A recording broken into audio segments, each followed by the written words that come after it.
Hello, everyone out there in YouTube land. Welcome back to Diego Knows. I, of course, am Diego. And today we're going to continue to talk about High Fidelity. That's right, High Fidelity, that wonderful movie from the year 2000, okay? One of the best all-time chick flicks for guys. A chick flick for guys. Yes, that's right, okay? This is basically a movie that deals with relationships. It deals with girlfriends and boyfriends. It deals with lust, attraction, falling in love, cheating on each other, sexual partners, all that kind of shit that you always see in a fucking rom-com or another fucking chick flick, okay? You always see that kind of shit in there. It's usually the woman that has to deal with this shit. Well, in this movie, it's the guy that has to deal with it. Now, that's been done a lot too, okay? But the difference between this and all the other fucking rom-coms out there is this movie actually plays from a guy's point of view, okay? The guy, the main character, Rob Gordon, played by John Cusack, still acts like a guy throughout the entire movie. A flawed guy, yes, okay, but the things he talks about, the things he thinks about, this is the shit you never see in a fucking chick flick, okay? You never see it from the guy's point of view. It's always from the woman's point of view. Always, okay? Even when the guy's the main character, it's still from the woman's point of view, okay? He still needs help from a woman to be a better man, all right? He can't figure that out on his own, all right? This movie's different, okay? This movie, you see it from his point of view. You see his mistakes, you see things he does, but you understand why he does those things too, okay? He lets out a lot of our secrets, okay? He says a lot of the things that guys are thinking about as to how they feel about their girlfriends, how they feel about sex in general, how they feel about their friends, how they feel about their job, their life choices, all this kind of stuff is in the movie, okay? But mostly the focus is on relationships, okay? Rob Gordon, okay, he's a 32-year-old record store owner. Yeah, he owns a record store in the year 2000, okay? When nobody had records back then, okay? It was all CDs back then, all right? He owns a record store, okay? He loves music. He's a music savant, okay? He knows a shitload about records, about bands, about favorite songs. He has a top 5 list, top 10 list for everything in his fucking life. His girlfriends, his friends, his favorite songs, his favorite games, his favorite cars, his favorite TV shows, his favorite actors. He has a top 5 list for everything in his life, okay? And right now he's going through his top 5 list of the worst heartbreaks he's ever had in his life because his present girlfriend dumped him, okay? She dumped him out of the blue. He did not see it coming. He was completely shocked. She moved out, and then as the movie progresses, we find out that she had been cheating on him. She'd been screwing the fucking upstairs neighbor who moved out himself 6 weeks ago, and now she went to go be with him, okay? Well, he had to figure that out on his own, all right? Also, we learn more about him. We learn a little bit more about why his girlfriend dumped him, okay? He did cheat on her. Okay, we never see the girl, which pisses me off because I want to know, if you're going to cheat on the main character, I want to know who this girl was. What's so special about her? I want to know. I want to know if it was worth it. Okay, that kind of thing. Also, he borrowed some money that he couldn't pay back. Okay, he admitted that he was thinking about getting another girlfriend because she was like tricked him into saying that. So there's a lot of shit going on here. Okay. But Rob Gordon, the main character, he basically considers his very first heartbreak, which was when he was 14. This little girl named Allison Ashmore, he was kissing her. Then one day on the 4th day, they were supposed to kiss behind the bleachers. He caught her with another guy, blah, blah, blah. So ever since then, he has judged every fucking relationship he's ever had with a woman based on that very first one that he had when he was 14. He expects women to hurt his feelings. He expects to be cheated on all the time. He expects to be inadequate in bed. He expects all these fucking things, and he brings that to every relationship he's had. Okay, so yes, the expectations are just crazy. Okay, and he, of course, because of this, he has very low self-esteem. A lot of this also comes with he has a horrible relationship with his mom. Okay, he told his mom, "Fuck you" on the phone. Okay, well, I mean, she was being a bitch to him. Okay, but still, you don't talk to your mom that way, So he has a lot of issues with women, okay, and he can't understand why all these women keep cheating on him, keep breaking his heart all the time. Of course, he leaves out all the fucked up shit that he did, okay, but he's dwelling on all the things that he doesn't have, all the relationships that he tried for that didn't work out, okay, that he wanted to work out, that he was so hurt by. He lives in the pain. He doesn't live in the successes, okay. He knows a shitload about music. His 2 best friends, Barry and Dick. One of them's played by Jack Black, okay, who plays Jack Black. He's just annoying music trivia guys. They know everything about records. They're just like him. Okay, they know shitload about fucking music, shitload about records. That's all they fucking do all day is talk about records and TV shows and shit like that, who the actors were, that kind of shit. This kind of what I do too. Okay, the exact same thing I do. Only I talk mostly about like movies and and superhero movies and shit like that. Comic books. That's what I grew up with. Obviously, it's pretty obvious, right? Okay, I grew up with comic books, but I have a wide range of interests. Okay, in this particular series here on this YouTube channel, what I try to do is I try to attack the chick flicks. I'm going after the shit, okay, that you fucking chicks out there love. Okay, and I'm gonna point out all the fucking bullshit. Now I know most of you are adults, most of you understand that yes, your chick flicks are bullshit. 50 Shades of shit is not realistic. It ain't gonna fucking happen to you. Okay, but I'm trying to break past that stuff. That's just the super. I'm talking about the context, what the subdivision, what's going on behind the stuff that's just on the surface. Okay, because that's the real real bullshit, not what's in front. You already know that's bullshit. I'm talking about what's underneath it, okay? That's the real bullshit, and that's what I try to do here, okay? I rip apart Chick-Flicks. I've already ripped apart every episode of Sex and the City, even though I love that show. I already reviewed fucking And Just Like Crap, that piece of shit fucking new Sex and the City, which is not really Sex and the City. It's a bunch of old fucking hags. It's a fucking LGBTQ show. That's all it fucking is, all right? And so I already did all that, okay? And now I'm going after your Chick-Flicks, okay? I decided to take a break from the Chick-Flicks because I just fucking reviewed The Notebook. Oh my fucking God, that abortion. Yeah, I finished that one, right? But now I decided I want to give you something a little bit different. I wanted to give you a review of a chick flick from a guy's point of view. They don't make very many of these, okay? There's very few movies I can think of right now that dealt with these topics from a man's point of view. Okay, this is a guy movie that's not about some fucking some corporate case or some civil action or terrorists trying to fucking take over a shopping mall. None of that shit is in this movie, okay? It's just a guy talking about girls, how he feels about girls. And guess what? And he's straight. Holy fucking shit. Yeah, and you know what else? He likes guy things. Yeah, unfucking believe. And he acts like a guy. Holy fucking shit. What a great fucking idea. I gotta fucking lay down. I'm shocked.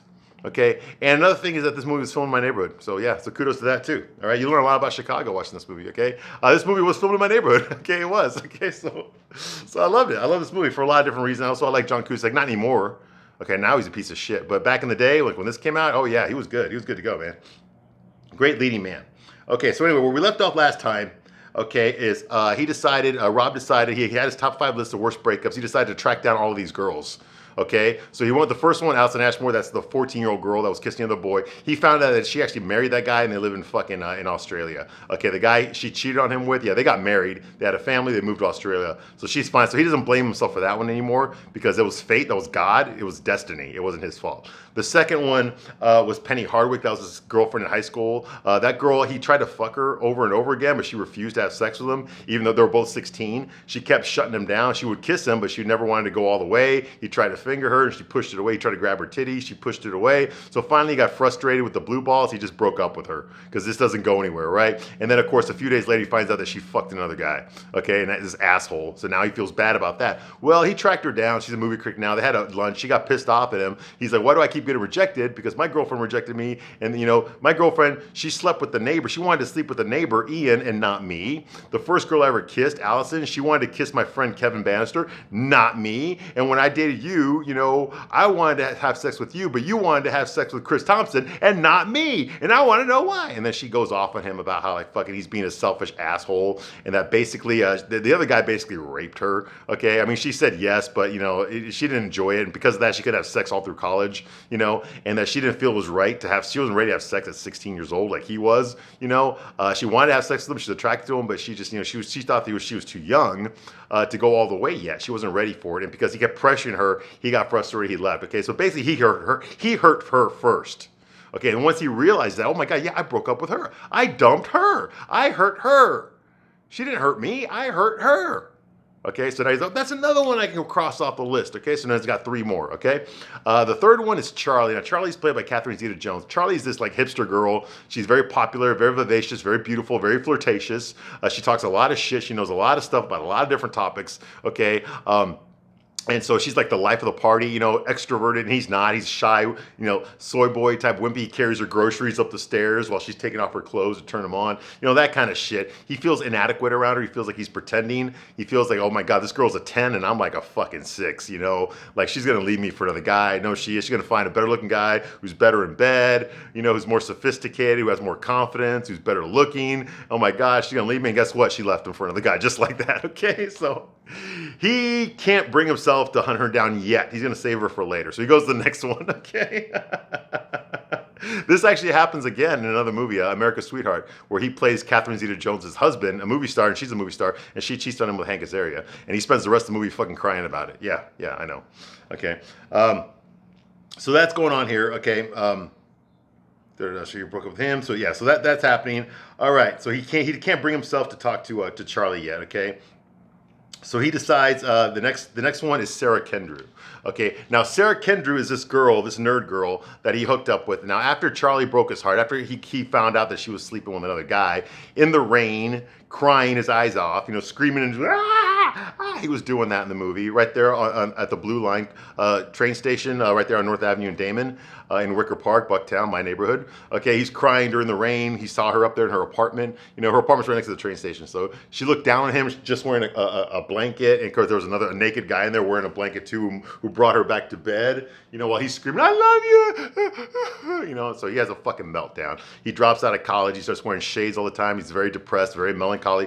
Although I would argue that he was already that way before he ever met Charlie. Okay, but now it's been turned up to 11. Okay, now he's just depressed and sad. He's just this emo guy walking around, okay, still crying about this girl. And because he's still heartbroken, because he can't bring himself to talk to other girls, he dropped out of school. He ended up working in a record store, which is what paved his way to owning a record store later on. He's crying about it, whatever. He's depressed. He's melancholy, you know. He's all that way. And then he meets a girl who's the exact same way as him, okay. Now, Lily Taylor, she's not very attractive. She plays Sarah Kendrew, who's like kind of this nerdy girl. She's also like him. She's depressed. She had a boyfriend named Michael who dumped her.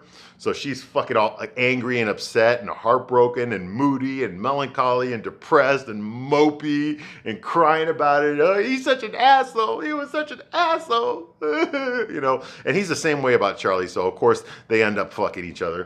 And they decide that if they're going to be lonely, if they're going to be alone and rejected, they might as well do it together and have sex at the same time. So that's what they decided to do. So this was a relationship of convenience. I don't think there's any real feelings here. Okay. I don't even think Rob had any feelings for her. This was just someone to get over, you know, to help get over his breakup, you know, some morphine for the pain, you could say. Okay, and I've done that too. I remember I told a story in a past video where this girl fucking just destroyed me right there on the corner of Wacker and State Street.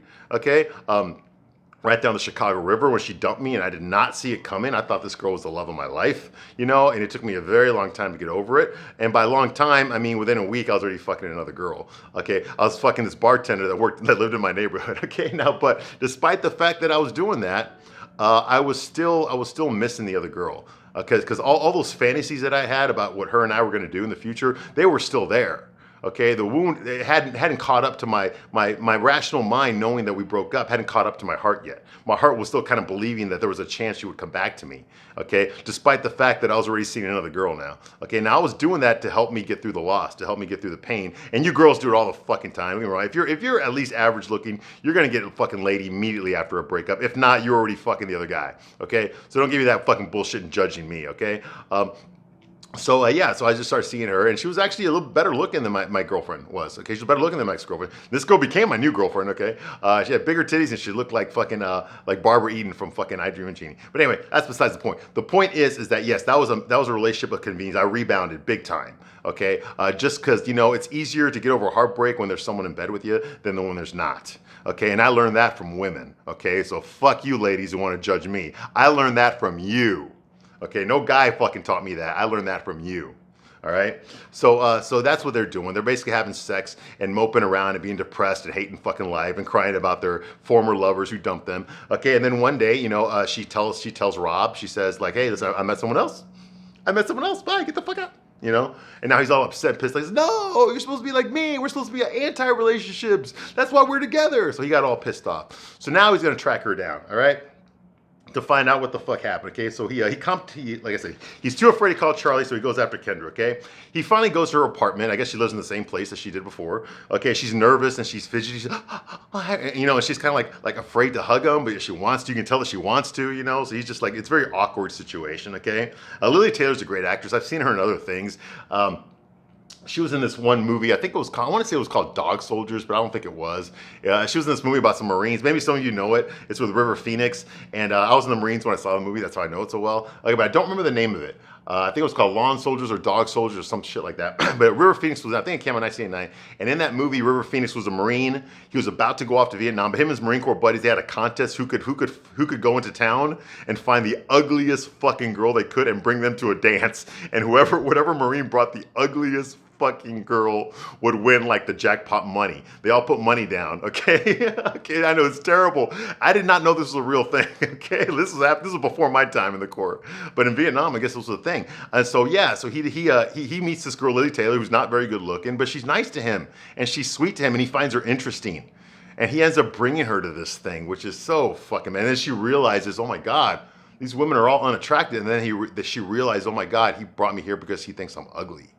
You know, Oh, it's heartbreaking, you know. And then he realized that now he actually has feelings for her now. Okay, he goes off to Vietnam. He sees a lot of fucking death, a lot of shit that he doesn't ever want to see again. And when he comes back, he's got PTSD. He's fucked up emotionally, man. His friends have died. He saw it happen. He's dealing with a lot of fucking trauma, you know. And he finds her. He finds her, and all he can think about is getting back to that girl that was so fucking nice to him that he treated like shit. That night, that one night before he went off to Vietnam. It's a great fucking movie. If y'all know what it is, please comment it, because I want to see that movie again, but I forgot the name of it. I mean, I could look it up, but you know, right now I can't think of it, okay? But she was in that movie, she was great. She's also in what was it, Saying Anything with John Cusack? Remember when he held the boombox up for that girl? Yeah, she was in that movie too. She's been in a lot of shit. She was in the Conjuring movie. She was in the first one. She played the mom that gets possessed. Yeah, all sorts of crazy shit. But she's a great actress, and she's good in this one too. Very funny because you could tell that she's like not all there. You know, she's like this nerdy girl who's just like fidgety and stuff. You know, and yeah, I've known girls like that too. Okay, I have. I'm not judging his choices. Okay, I'm not judging his choices. I've made the same choices as well. Okay. So the first thing she says when they go to the diner to eat, she's like, "Are you seeing anybody?" And she grabs his arm, like just like that. You know, that's right to the point. You know, he's like, "No, I'm kind of in between right now. How are you? How are you doing?" You know? She's like, "Oh, I'm not good. I'm not good. It's so hard, Rob. It's so hard. The meds that I've been on, they're not working. You know, they thought I had something, but then it turns out it's something else. So I'm like this guinea pig of medication right now. So yeah, you know, but at least I'm making money. I'm making money because, you know, which is good because I lost my job like a month ago, and you know, and it's just like so bad. And he's just like, he's listening to her talk, and you can tell the look on his face. He's not mad at her. I don't think he ever really was mad at her. I think he was angry that he was this girl that was just so fucking, he thought of himself as a piece of shit. When Charlie dumped him, he thought of himself as a piece of shit, that he doesn't deserve a hot girl. He even says in the movie, like, you know, that me and her didn't match. She's a 10 and I'm like a fucking 5. Okay, she's way above me, so of course she's gonna dump me for a better guy. You know, he doesn't see any value in himself. He doesn't see himself as a valuable catch. Okay, he thinks he's a piece of shit. Okay, Charlie dumping him confirmed that. Okay, because this was the best looking, although I don't think so, but she was the best looking girl he'd ever dated. She was the highest status girl he's ever dated, and she fucked him over because he let himself get to the point where he thought this was happily ever after, and it wasn't. Okay, she fucked him over bad. So he thinks bad of himself. He thinks he's a piece of shit. And yes, ladies, this does happen to us. You think you're the only ones that go through this? Fuck no, we do it too, okay? But we don't have fucking Oprah and a goddamn fucking feminist fucking channels to help you get over it, do we? No, we fucking don't. We just fucking suck it up and move on. Well, Rob's not really doing that. He's doing the best he can. I'm not judging him, okay? He's depressed. He's upset. I've been there myself, okay? I already told you all a story about a girl that fucking, it took me 2 fucking years to get over her. 2 fucking years. Okay? Yeah, that's 2 years of wasted life. But he's like that, and he feels he has no value. He feels bad about himself, okay? And because of that, he hooked up with this girl because she's as pathetic as he is. You know, she also feels the same way. She's a girl version of him. So he thought, there's no way in hell this girl's gonna dump me. Shit, I'm above or at least right on her level. Okay, I'm on her level. We match. Okay, she ain't above me. She ain't gonna dump you know, girls don't dump guys that are above them. Okay, well, she dumps him. So he was frustrated with that because his whole philosophy about rebound didn't work out. Okay, so that's what he was mad at her for. And as he listened to her talk, he realized that this girl's got a lot of problems. He actually feels sorry for her. He's not mad at her anymore. And he says that to us, the audience, because he breaks the fourth wall. He says, you know what, there are no hard feelings here. You know, I realize now that that I'm glad that she ditched me now. Now when I think about it, I'm glad she ditched me when she did, okay, instead of the other way around, you know, because she says it right when they're walking the diner. She's like, I cannot believe I dumped you for that other guy. And he's like, oh, well, you know, it sounded like it must have been a good idea at the time. You know, he's very nonchalant about it, but the truth is it's been bugging him all these years, okay? And now he realizes this girl needs help, okay? She's not someone to hate. She's not someone to fucking be mad at, to hold resentments towards. This girl has a lot of medical issues. She has a lot of psychological issues. These are things that he can't help her with. They're out of his control. He feels bad for her. He really does. And I've been in that situation too. I told a story before about this girl that I dated, that I shouldn't have dated her, okay, but she was super beautiful, one of the best looking women I'd ever seen in my whole fucking life, much less date. Okay, and we ended up dating, and she ended up moving in with me, and then she went all psycho on me. Okay, and then I had to call the cops on her, and then I had her arrested. Okay, then I kicked her out of my house. Okay, and then later on, my friends come up to me and they show me this Pornhub, and they show me her getting filled out like an application on their cell phone. Okay, and I'm like, what the fuck? Because they all knew that I dated her. back in the day. They all knew that, okay? So this was embarrassing for me. And because of that, I resented her. I was like mad at her. I was like, oh God, this fucking bitch. You know, now everyone knows that my ex-girlfriend is getting fucking plowed out for the whole world to see. You know, that was embarrassing for me.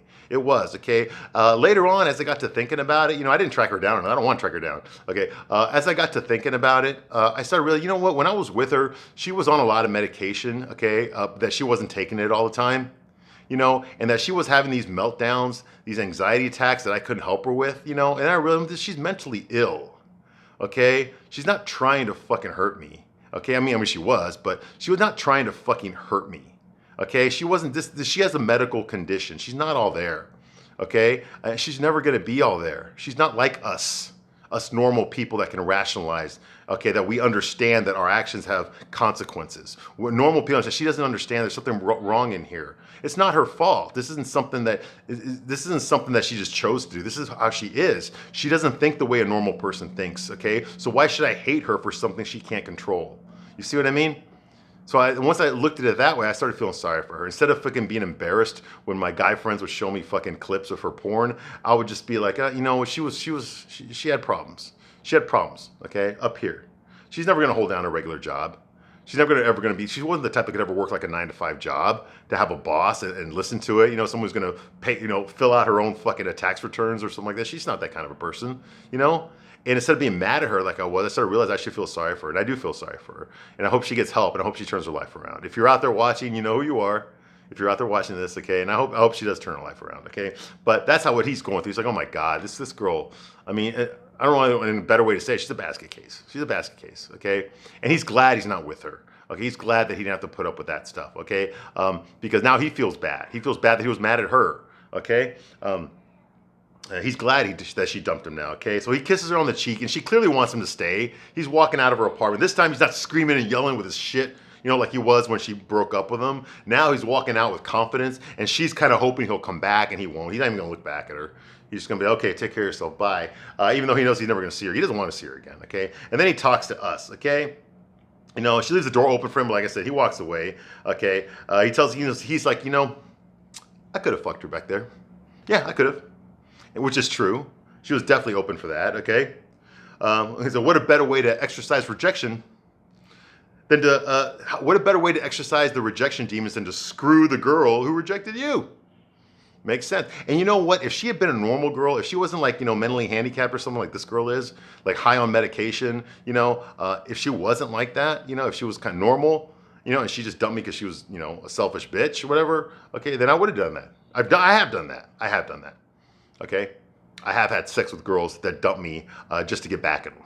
Okay, just so they could see what it's like to have me fucking never come back.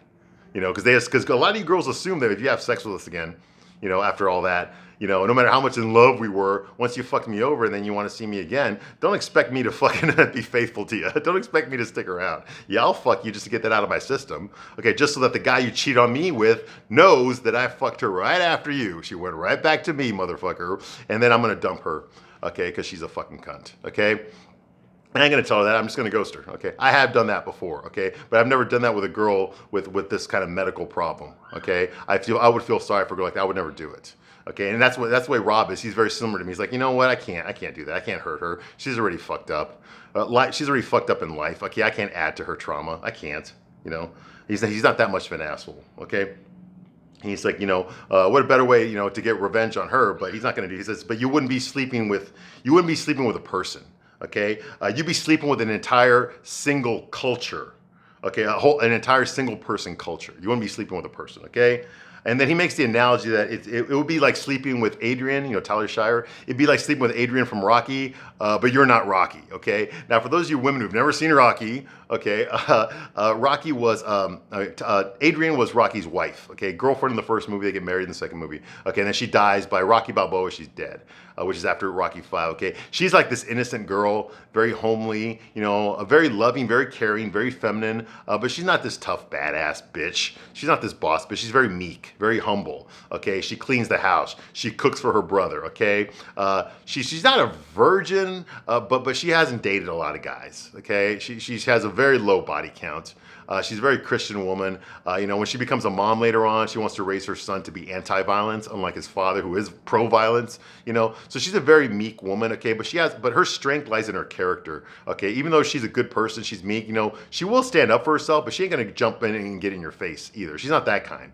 Okay, she doesn't look for problems, but if she feels threatened, she will stand up for herself, okay? And she treats Rocky with a lot of respect. Even when he gets out of line, she still treats him with respect, okay? And when he fucking can't hold up the facade anymore, when he can't fucking be strong, okay, then she picks up the slack for him. She helps her husband. She respects her husband. She loves her husband. And because of that, he fucking will do anything for her, okay? So she's like this pure good girl, okay?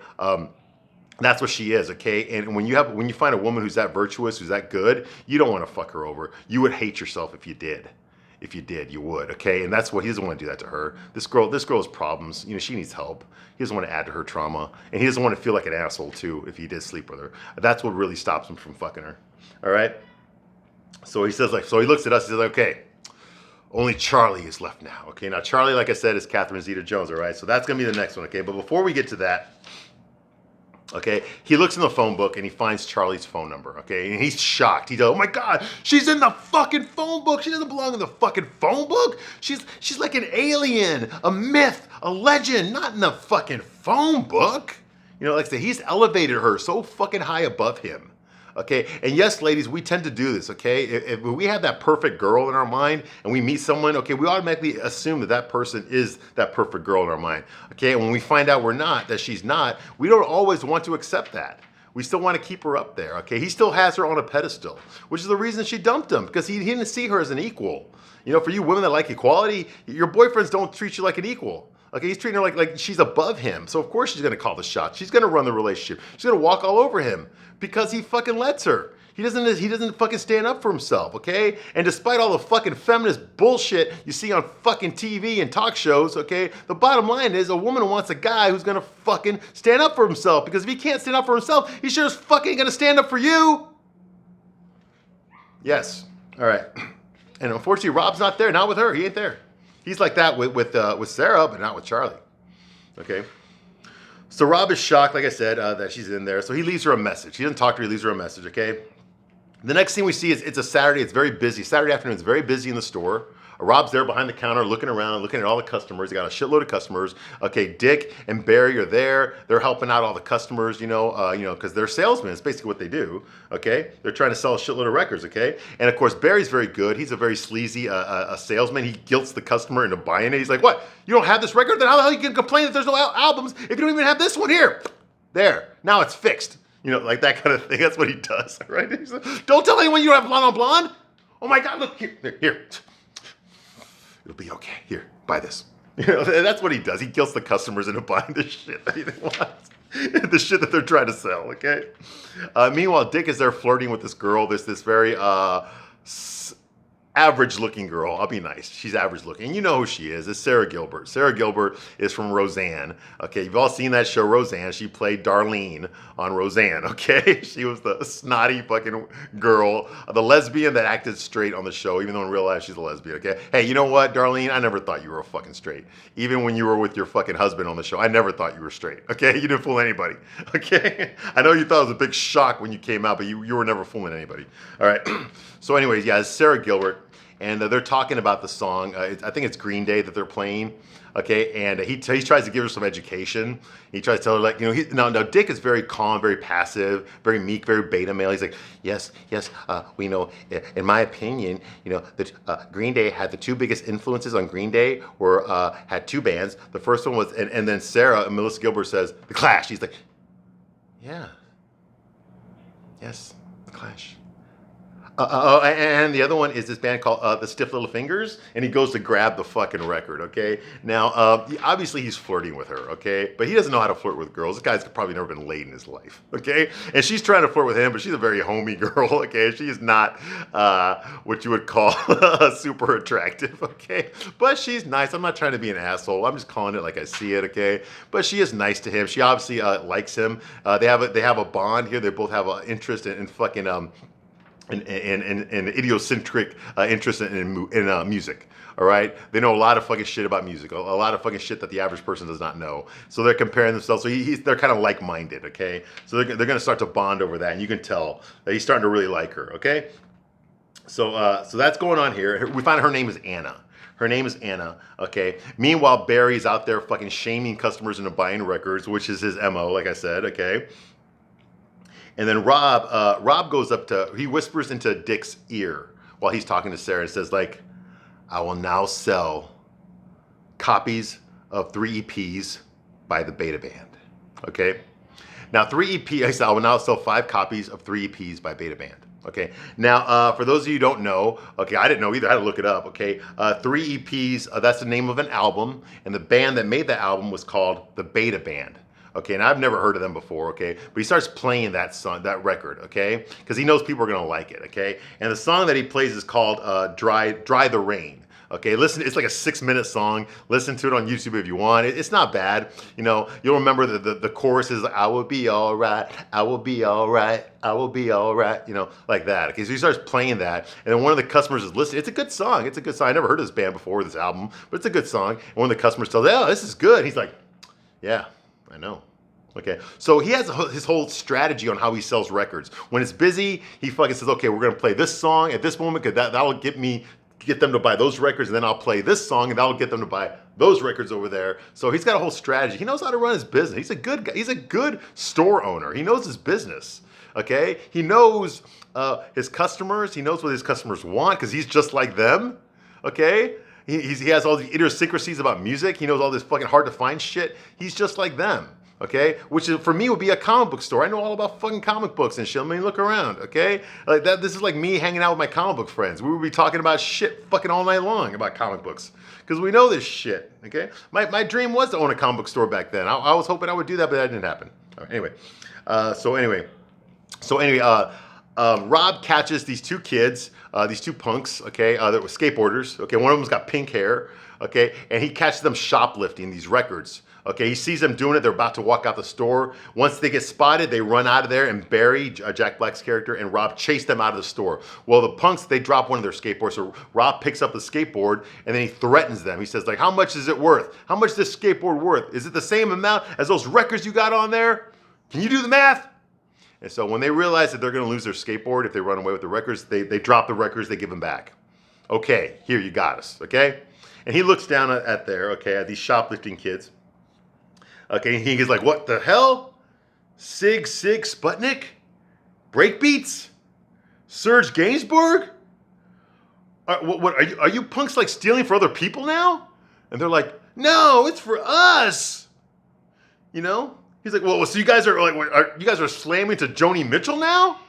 By the way, I love Joni Mitchell. You know, help me, I think I'm falling in love again. Anyway, I love that song. But anyway, he's like, so what? So you guys are slamming to Joni Mitchell now? Now, Joni Mitchell's from like the mid-70s, okay? Late 60s, okay? And these kids are probably like 14, 15 years old, all right? He's like, no, man, we're stealing it for us. We like that stuff. You know, you're very bigoted for assuming what kind of music we like. Okay, yeah, he's actually correcting Rob when they got caught trying to steal records out of his store, okay? Anyway, they return the records, he lets them go, okay? Okay.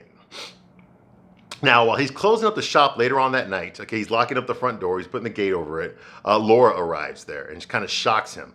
Now, he knows that Laura is fucking this guy Ian, his former neighbor, but she doesn't know that he knows it because she never told him that. She just told him that they were breaking up, all right? So he's locking up the store, and she's there, and she says, hey, how did it go today? He's like, oh, it was all right.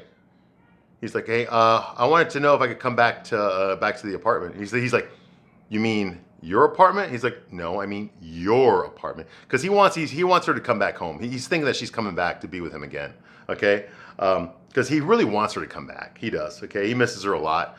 Despite what she did, he still loves her, and he still wants her to be back in his life, okay? And I can understand that too, okay? But we would have to have a talk, all right? He tells her that he can't believe, he brings her back to his apartment, and he starts being all sarcastic. He starts telling her, like, yeah, it's the same old shithole. You know, same old shithole you left. You know, and as a matter of fact, Laura, what the fuck were you even doing here? Okay, this place is a shithole. You know, what are you making like now? Like what, 60, 70 grand a year? What the fuck were you doing living in this piece of shit apartment of mine? You know, makes no sense. I bet you don't even remember what the fuck you were doing here. You know, because he's still mad. He's mad at her. He's mad at her, you know? Like I said, she doesn't know that he knows, okay? So what he does, he's like, hey, while you're picking up your stuff here, why don't you, why don't you just take that with you, okay? It's a letter. It's a letter for Ian, the guy she was fucking. So that he lets her know that, hey, I know what you really did. I know who you've been fucking. I know who you're with. All right? I figured it out. All right. So anyway, I'm going to stop my review right here, but I'll be back shortly to continue my review of High Fidelity from the year 2000. I thank you very much for watching as long as you have, and I'll see you soon on the next one. Bye.